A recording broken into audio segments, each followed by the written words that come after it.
What you're seeing here on my screen is a successful verification of my Zotero account. And in this video, I'm just going to explain to you the simple steps or process to get your Zotero account verified.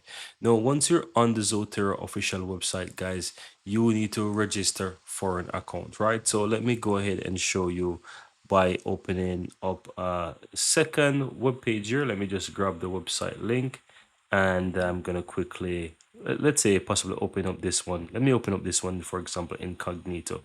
So I'm gonna go ahead and get over to the Zotero website, and to register to sign up on the upper right hand side, all you have to do is just simply click on login, and here at the top it says register for a free account. You click on that, you fill in your username. If it accepts a username, then it will show in green here, and your username will be at the end. So just go ahead and type your username, enter your email address and a password, choose that you're not a robot, then click on register. What this is going to do after you do this is to send you a verification link to your email address. Now, what that email looks like, once you're inside your email, you should be able to find that email that says welcome to Zotero, as you can see here, and that email looks something like this.